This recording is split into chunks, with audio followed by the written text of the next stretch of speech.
वो संस्कृति है.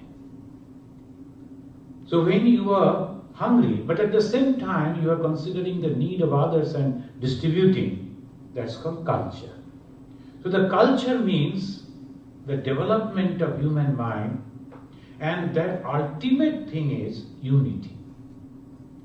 That we can become united even with the differences of language, our religion, our geographical difference, and all this we can become united the moment we know actually what we are. Then we can become united. So that is our goal, and we'll be going towards that. The eternal India, India eternal, is that. In our last discussion, we discussed about the name of the place. First name we discussed about Jammu Deepa. In the Purana, in different places, we find come with the name Jammu Deepa. Deepa means an island. And this, how the India can become island? So some people are gazing that from the Sindhu river up to the ocean, that is the part of the place which is called Deepa. And that way different type of, we have already discussed about that. Then the second name, Bharat Varsha. And where from the Bharat Varsha name came, we discussed in our last. And the majority of the people, they accept that from the name of the illustrious king Bharata, this name has come. Bharata, Bharata, Bharata Varsha. Then came India. When the Greeks came over there, they tried to invade India from the Greek word Indi. So India came. Then came Hindustan. From the Parsis, they wrongly pronounced Sindhu as Hindu. So became Ha. So from there, the land after the river Sindh became Hindustan. And in their language, any place is called Sthana. So it became Hindustan. And from there, the religion also became Hindu Dharma. So this we already discussed. And then we mentioned that this is a very special country which is having two names in the constitution itself, accepted. India, that is Bharat. This, our sovereign, socialist, secular, democratic republic country, they are mentioning in their officially that they have two names. And then we were quoting Swami Vivekananda and Rabindranath Tagore, why we are discussing about India. What is the speciality of India? In a very small few sentences, lines, Swami Vivekananda said, today I stand here and say, he returned back from the West and he was getting the receptions in different parts. So standing on the soil of India, he was telling, today I stand here and say, with the conviction of truth, that the land where humanity has attained its highest towards the gentleness, towards generosity, towards purity, towards calmness, above all, the land of introspection and spirituality, it is India. So now, afterwards we will see how different type of people and different times they are speaking about India.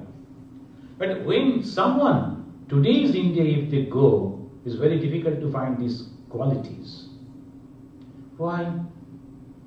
I found that this answer on the 4th of July when I went to downtown Chicago. I wanted to observe the fire display, crackers and all that, the wonderful fireworks.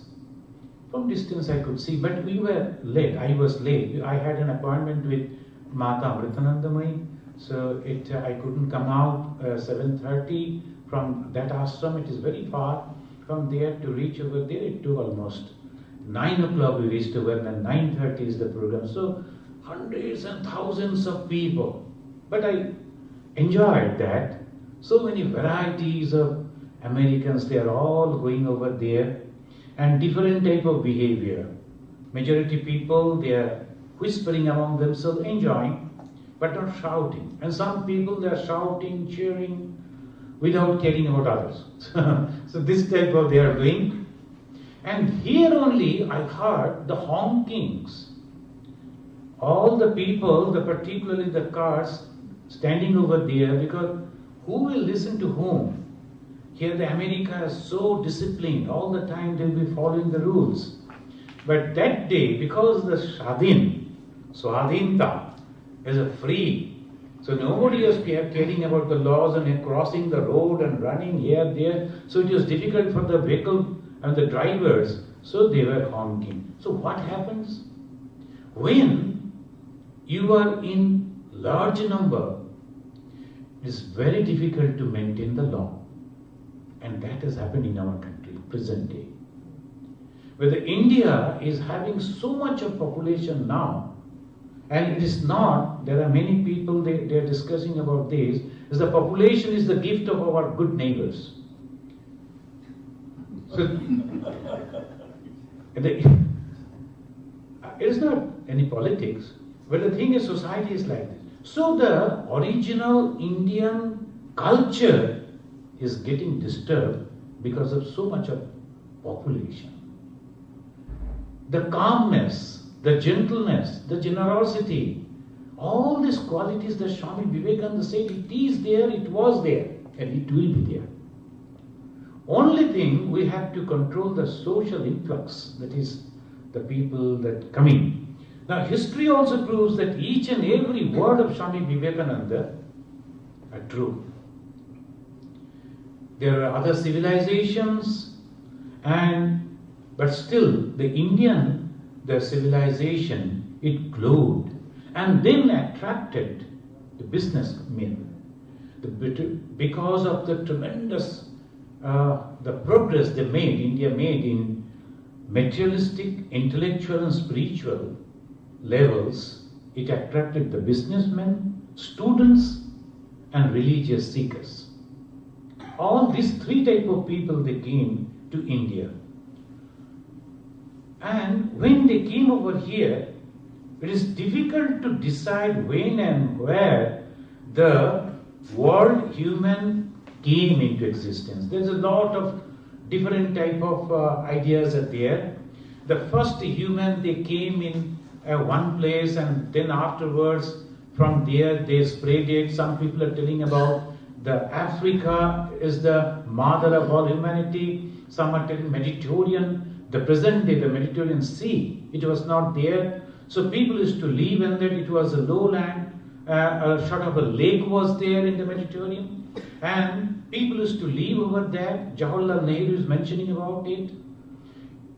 And afterwards, when suddenly the Atlantic, in the ice age, when the ice melted, the Atlantic, they broke the Mediterranean and then totally flooded.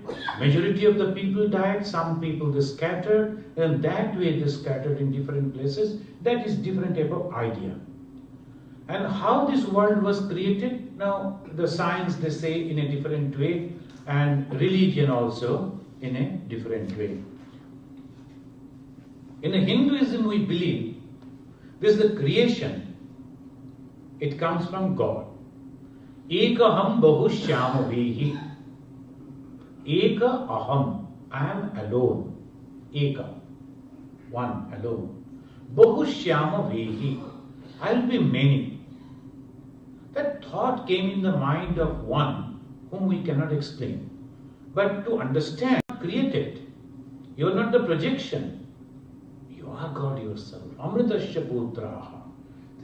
Here, this thing is going on about the creation, about the creator, and it's according to the different type of arguments. There are in different philosophies there. The ultimately one single thing is coming, that is human being is different from animals and all other created beings by intellect. And because the intellect is there, That's why they could control the whole nature. And as Swamiji is telling, external and internal.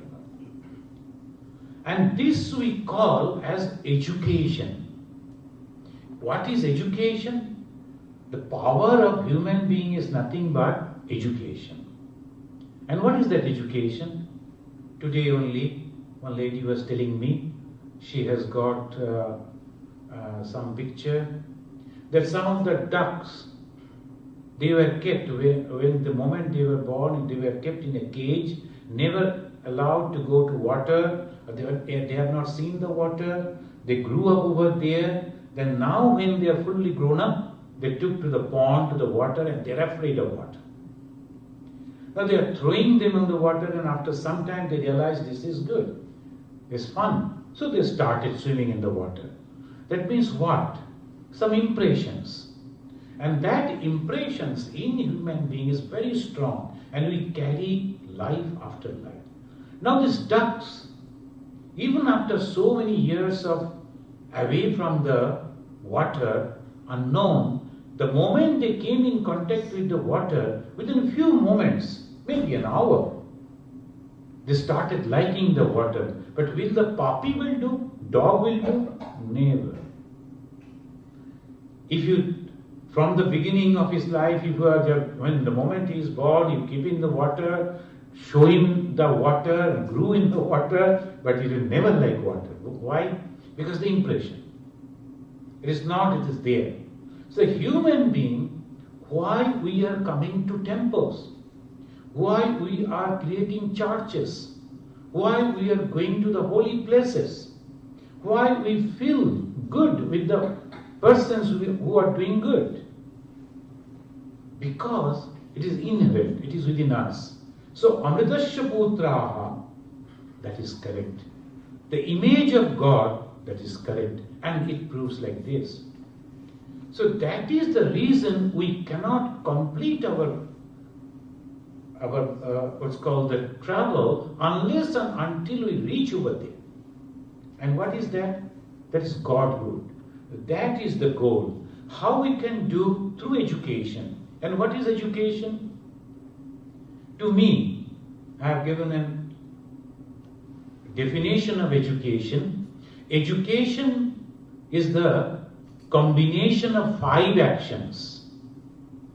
What are the 5 actions? Observation, first and foremost.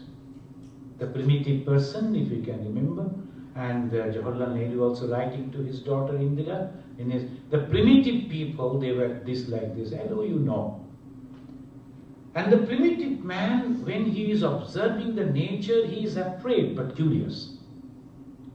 And that curiosity, from the curiosity, slowly learning. When he found that the 2 huge branches rubbing together, creating fire, he is afraid, curious. And from the curiosity, he understood that these will help me. So first, observation. It is not seeing, observing. Most of the time, we only see, but we never observe, we never notice, we never record. You will go to the temple, suppose you have already visited this temple, you have come. Now suppose I ask, what is the color of the dress of the god? It's difficult to remember. Even the pujari who is dressing, if you ask him, he won't remember because he is doing it but not observing it. And we see so many things, but we can't immediately record it because we are seeing it half-minded, quarter mind attached with it, not with. But when we are seeing things with total attention, that's called observe. And we are observing means in details, and there are pros and cons, and then it comes discrimination. First and foremost, observation, then is discrimination. Will this thing be helpful to me? Can I use it or will it destroy me? Like that, discrimination. The education is the combination of 5 actions. First is observation, second is discrimination, and third is utilization. we are utilizing what we have learned.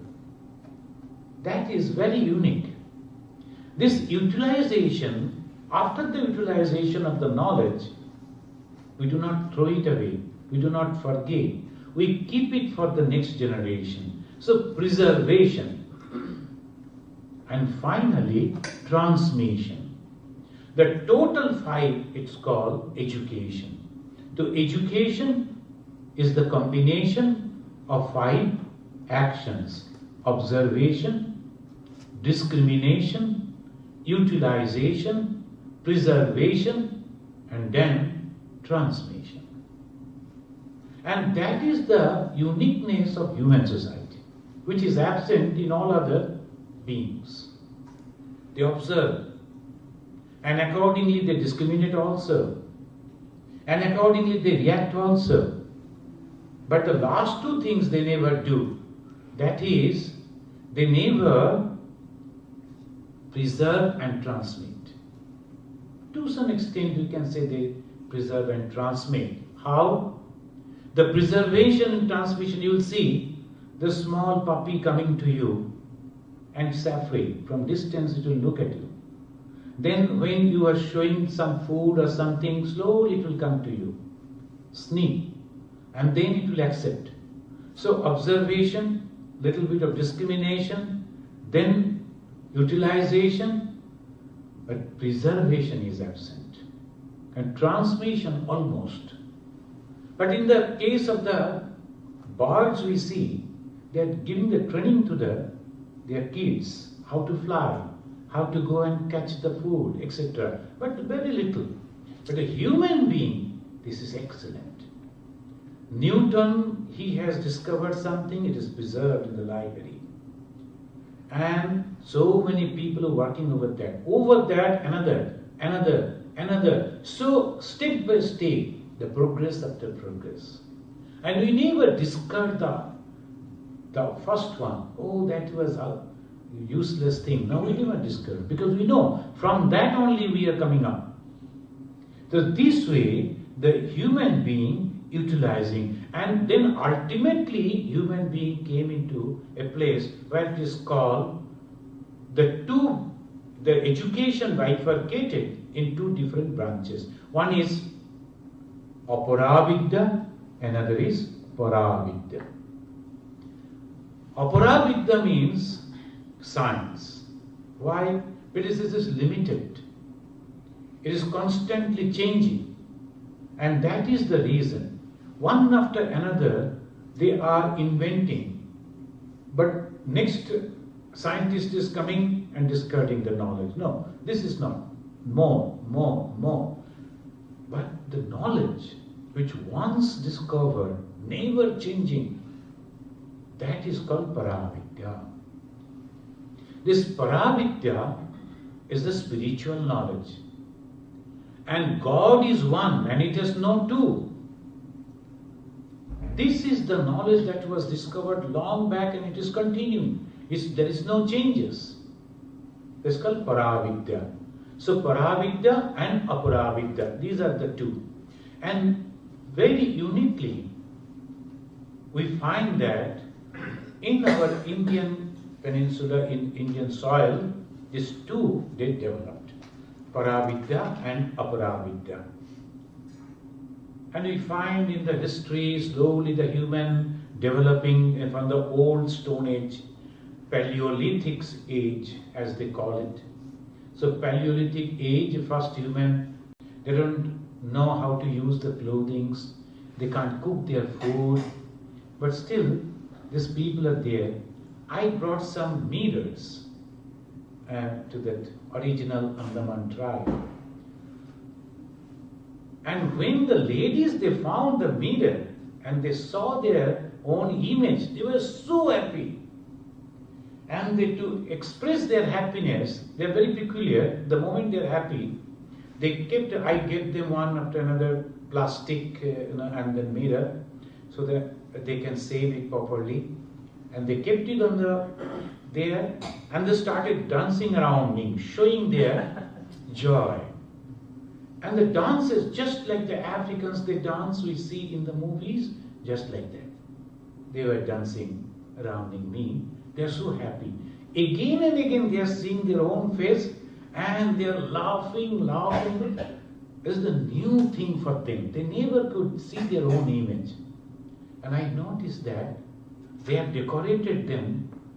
They are a little, Negroids, naturally, the darkish, but they love whiteness. So what they have done, they have rubbed some type of stone which is white, and that they have pasted on their faces.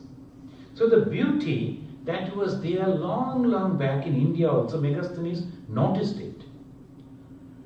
In our culture, we have seen that the ladies will be applying the red mark all through their feet. All the Devis are having like that, altar in Bengal they say. So they'll be applying that. At the palm also, they are putting some decorations.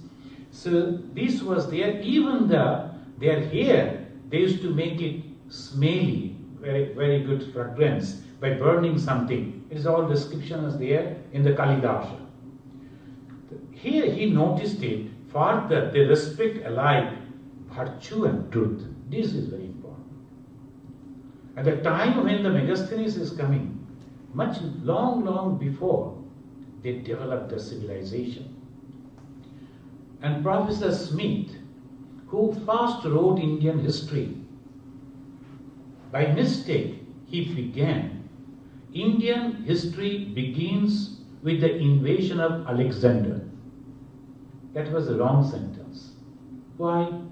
Because Alexander went and made a huge, trained, well-armed army. If they were savages, how they could get that? So anyway, that was a wrong the conception, and that way only they described. But the Arab sailor and the scholars, they came, particularly Al-Biruni, and he is writing in 1068 AD.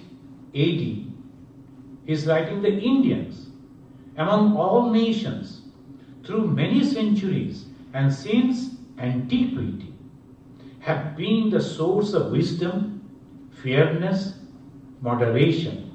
They are creators of sublime thoughts, universal fables, rare inventions, and remarkable concepts. Not that we have born in India and we all are having this type of qualities, but a group of people in those days when it was unthinkable, they developed it. And that way they have come, and Akbar, his friend and minister, Abul Fazl, he also wrote in the same way, the Hindus are religious, affable, lovers of justice. Akbar was a Muslim, but his main general, he was a Hindu, devout Hindu. Whenever he used to worship Shiva, and whenever there will be time for worship, even in the battlefield, immediately the Shiva, he used to keep that god hanging. Immediately he'll open it and do the puja, then again he will go and join in the battle. There is no problem. Because that type of devout Hindus and so religious, why this Hindu helping the Muslim? Because there is no differences between the Hindus and Muslim in religion. It was only politics. As because I have taken the job under you, I am supposed to do everything for you. Even today, if you go to the Bengal-Bihar border, the Santals are there. They are not, they say they are tribes, but they are no more. We can say backward people economically, educationally. They will, if you offer them some food, they will never take, because if it is mixed with a salt, they will never take it. The moment you are accepting the salt from someone, you cannot betray. You cannot go against him. That was the norm. Nimak haram, as it is a Hindi word they say. I can never become nimak haram. The once I have accepted something from you, I am your friend. and every time I'll be there with you. I cannot betray you. That was the character. So the Abul Fazl is writing, Hindus are religious, affable, lover of justice, able in business, administrators of truth, grateful, and their soldiers know not what it is to fly from the field of battle. So these are the qualities these people are having. And Friedrich Max Müller, the great German savant, in 1882 lecture, Character of the Hindus, he has mentioned, it is surely extremely strange that whenever, either in Greek or in Chinese or in Persian or in Arab writings, we meet with any attempt at describing the distinguishing features in the national character of the Indians. Regard for truth and justice should always be mentioned first. These two words, one is mentioned by Abul Fazl, another by Max Müller. The two words that they are using, truth and justice. This is the character of India. That's why, as I quoted Swami Vivekananda, who is telling this is the land where this thing developed. And it was so much, so much. Even the Mount Stuart, Elphinstone, he is writing in 1841, the first British traveller, and he wrote the history of India, and he is mentioning Hindus are so depraved as the dregs of our great towns. The villagers are everywhere amiable, affectionate to their families, kind to their neighbors. The Hindus are mild and gentle people. Their superiority in purity of manners is not flattering to our self-esteem. And Thomas Munro, he has even mentioned like this, Hindus were having the good system of agriculture. Manufacturing skill was very high. Schools were established in every village for teaching, reading, writing, arithmetic. The general practice of hospitality and charity among each other, and above all, the treatment of the female sex full of confidence, respect, and delicacy are among the signs which denote a civilized people. Hindus are not inferior to the nations of Europe, and if civilization is to become an article of trade between England and India, I am convinced that England will gain by importing this cargo of culture. That is exactly what Swami Vivekananda said. In Bengali, Rabindranath Tagore, he mentioned, Dibe or Nibe. You have to give and you have to accept. We start dying. Swami Vivekananda said, the Hindus were growing, the Indians, the moment they discovered the word mleccha. Mleccha means the foreigner. And we don't like to learn anything from them. From then onwards, they are deteriorating. So these are the qualities for a human. We have to keep our doors and windows of knowledge open so that we can learn. And here you find the first European scholar who started reading Sanskrit and the founder of the Calcutta's Asiatic Society, Sir William Jones. He mentioned that Sanskrit, wonderful structure. Sanskrit language has a wonderful structure. More perfect than the Greek, more copious than the Latin, and more exquisitely refined than either. In Sanskrit, there is not a single word which you can abuse someone. You cannot. It's a very wonderful language. When they are very angry, they used to say, "Mudha." That is the most ugliest word that they have used. Mudha. Mudha means without brain. You don't have the capacity to think. Mudha jahihi dhanagama Krishna in Shankaracharya's day. So that is the only word you will find in the whole of Sanskrit. Otherwise, all uniquely, wonderfully, they are going on talking. So that is why the William Jones was the first. Asiatic Society was in his hand. And Frederick Segel is writing, everything without exception is of Indian origin, about that language. And whether directly or indirectly, all nations are originally nothing but Indian colonies. He mentioned the Indian colonies because of the influence of culture. The food, the language and all this. These are the researches of the European scholars. And they came, they visited India, and that way they have explained. And they are not ordinary people. They are very highly accepted in the society. They are historians, their sociology, their capacity to observe and explain. And this is the history. And just then British time came. The British, they came, and they came for business. Then afterwards, they occupied the whole land. Slowly, through the business. And then they started ruling. How? In India, even today, I have seen in Assam and in Andaman and other places which is not, I should say, contaminated by so-called civilization.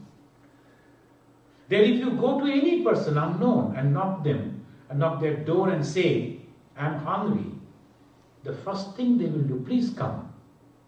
And then immediately they will feed you with whatever they can. One of our Swamiji was there, and he had a very peculiar habit. The old, very old sannyasi used to go and stand on the road, and Andaman people are very good, very simple, and only a handful of people. If you have to see human being, you have to walk 2 kilometers. From our ashram, we had to go 2 kilometers walking only to see few people, because there were some shops were there. The people used to come over there. Very few. Now he used to go and stand over there in the market, and somebody is coming in the car or in a two-wheeler, he will stop. "Hey, where you are going?" They say, "Sir, I am going to that side." "I will go." Then we will sit in there. They are also happy, giving him the lift. Then he will go and get down, and wherever he is hungry, nearby any house, he will go, ring the bell. "I am hungry. Have you cooked your food?" "I am ready." He will go and eat. After that, he will stay over there, and they will arrange. 3 days he was absent. It was naturally, without telling, he went away. And he was just like that, little violent type. Never caring. Suddenly going out, roaming around, and someday, suddenly he will up again come back. He ran from their house. "Hey, don't think about me. I am here very safely." I told, "But 3 days already passed. Thinking about you. You should have informed the first day." So people were so happy. One tourist from Calcutta, they went, and they found that the papayas, ripe papayas, and they were appreciating the ripe papayas. "Oh, see that," because in Calcutta you don't find that trees. So they were appreciating, and then they went to the seashore. They bathed over there for the whole day, and the next boat, by boat you have to go. So they were coming back. Suddenly, one young boy, he brought the full basket full of papayas and said, "Ma'am, you love this papaya? Please take it." She thought, perhaps I have to purchase. I don't like to purchase. I just saw it. You need not to purchase. No question of purchasing. You liked it, you take it. So that is the way they behave. So in India, there was not a single death out of starvation till these Britishers came and ruled. Atithi Devo Bhava. And there were many people, the villagers, in the noon before the lunch, they will go to the street and road to find out someone and then invite him, will you please take some food with me? First they will feed him, then they will take. They'll consider it as a religious work, feeding people. So there was not a single death. And all these people, religious, in a pilgrimage they used to go, was there any hotel? Nothing was there. They used to go to the village and they used never going to the houses also. They will be staying in the outside village. There will be obviously a huge peepal tree and they will sit under the peepal tree. They will burn some faggots. Villagers will notice someone is there. Immediately they will bring the food, water and sit before him and they will learn from him. All this road you have travelled, how is it? And they will learn from the geography, the sociology, the history from the travelers. And most of the times, the spiritual people only used to travel, the sannyasis, they used to travel. So they used to spread these messages. And that way the ancient India. So here he is mentioning about that. This is really true. But after the Britishers came, the scenario changed. And before that also to some extent when this Muslim invasion was there, ruling means totally different. They came from a different culture. So obviously when they were ruling, so they had to rule. And you will wonder, they burned the whole library for the whole month. And that is in Bihar. Now the Bihar in culture, it is backward, they say. In education, backward. But in time was there, when all educated people used to come and study over there. Huge universities, still it is there. Now once again the government of India is trying to revive the same university. So that was the scenario, and there the first generation is that address, and he told Swamiji, I am going inside the jungle. And the lady complained to me, this is the problem with him, Swamiji. I married him, but the problem is, he is not a civilized person. I told, what is it? He is not a civilized person. But before marrying, you knew that he is in army? Oh, yes. Then why you have married him? You should have married a pujari. Then the person who is doing worship, he will be very calm and quiet every day morning. He will getting out, going to the temple, and you, if you like that, you should have married that man. And armies are like that only. Don't misunderstand. The young lady, I told him, don't misunderstand. They are like that. They are good people, very concerned people, but courageous people, curious people. They like to see inside the jungle what it is there. So don't misunderstand. So the characteristics, as they grow. And that was the problem with the Buddhism. The Shanti everywhere it spreaded. And so our army became weak. So that may be. So shall I conclude? Thank you very much. Om Shanti. Asuras fighting each other. We know the Swarg, we know the Narak. Is it really true? All these things, and where it was, the Swarg, this Narak. We will find that new discoveries are coming up with this thing. It was all here. And we will learn it in a different way. This Amrishji told the last few minutes to keep as a question answer session. If you have any, this is now 12:22. So up to 12:30, we can have 5-6 minutes question answer if you have any questions. And the next class will be, I think, 3rd August, first Saturday, the same timing. They'll be telling. And we'll meet again. And it is not a lecture that usually we give on that. It will be sort of a class. So we'll be reading some books, quoting from them, and slowly, because it is very difficult. The more we proceed, the more you will understand when we will be entering into the Veda and the four Veda, where from it came, who wrote it, what is the main verses. So this will be really very difficult unless we concentrate and we note, and it will be difficult. Then the Upanishads, then the Bhagavad Gita, then the histories like the Ramayana, Mahabharata, then the Purana, then ultimately we will conclude with the words culture. What is culture? So thank you very much, and if you have any questions on this, we can. Yeah. Swamiji, the Greek that you mentioned who first came to India, Megasthenes. what is his name? Megasthenes. When was that? Megasthenes came in the very early, the first European contact, the early. They are not mentioning, but it is along with, we can say, the Greek invasion, that means Alexander, almost same time it came. It didn't come earlier, it came along with the Alexander. Like 300 BC. 300 BC, something like that. Swamiji, in the name Hindustan, it says it came from Indus Valley, and Stan in India is called, place is called Stan. But why bring Pakistan, Afghanistan, Uzbekistan, so other Stans? The Pakistan afterwards, it was not Pakistan actually, but there are some provinces were there, eastern frontier were there. But when they went out, that portion of the land went out from India, they named it, these people.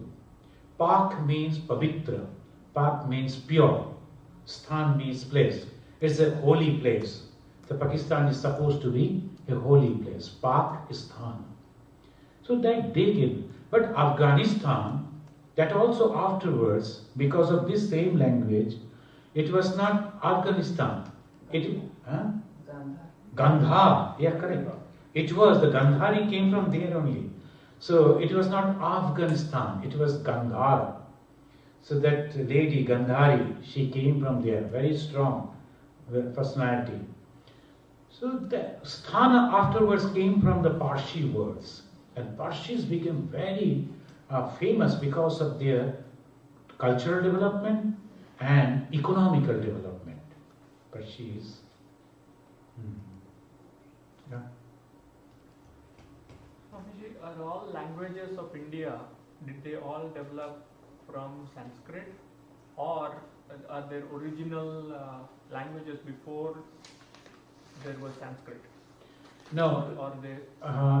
According to till today, they believe that it is the Sanskrit. Then if you go through the James, the William, who first researched, then afterwards also many people, there every word has come from the Sanskrit. Because this Sanskrit, this is wonderfully, I was just seeing here, and different type of, I will mention afterwards, I noted somewhere the Germans, they actually learned Sanskrit, and they found out almost all the languages having some relation with the Sanskrit only. The Sanskrit, they say, is the mother of all languages, and this is a language, and particularly the Veda language, you cannot make any changes, and that is why for the last this 6,000 years, the same way it is coming. Though first they carried from mouth to mouth, they used to listen, they used to hear, they used to memorize, and again they used to transmit it. Not that they were not knowing the writing, they knew the writing, but they continued like this for the purity of it, so that it will remain as pure. And finally, as you know, that initiation, many of you, perhaps you have taken the initiation mantra diksha. Those who have, the guru will instruct only in ear. That mantra, the words they will speak, and they will ask you to remember it. And you are not supposed to write down anywhere. Why? To keep the purity of it. And you are very sincere, attentive. That if I don't remember it regularly, I will forget it. So that's why there is Sanskrit language.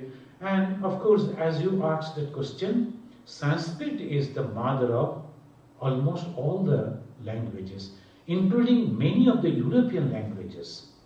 But the Latin has its own origin, other separate origin. From the Latin, so many other languages have come. But Sanskrit has majority.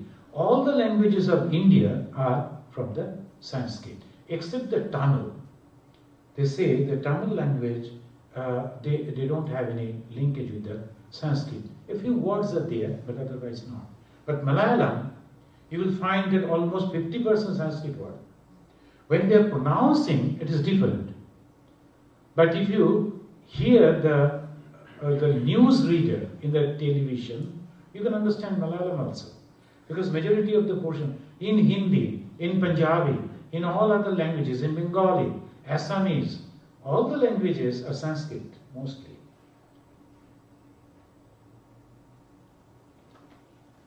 Any other questions? What book do you suggest we start reading first? Like you are saying, you're going to do all those things. There's a one wonderful book, Christopher Isherwood and Swami Prabhavananda of the Hollywood Center. They wrote the Spiritual Heritage of India. That's a wonderful book. In one volume, the whole content, the whole thing, and very simple and very lucid English language. No, they have not mentioned any Sanskrit, only in English. Christopher Isherwood and Swami Prabhavananda, the Spiritual Heritage of India. This is available in our Vedanta Society. Yeah. Why was there no tradition of historical writing or writing about culture by the Indians? Now you mentioned, when we studied in India, we read about, Megasthenes and Al-Biruni, all their accounts, but none of the Indians wrote anything. Why was there not that historic? Now, the next class we will discuss about it. Itihasa, and that was in our Indian history. They say itihas. What is itihasa? Iti, ha, asa. That was there. So that itihasa they wrote, everything they wrote, but in a different way.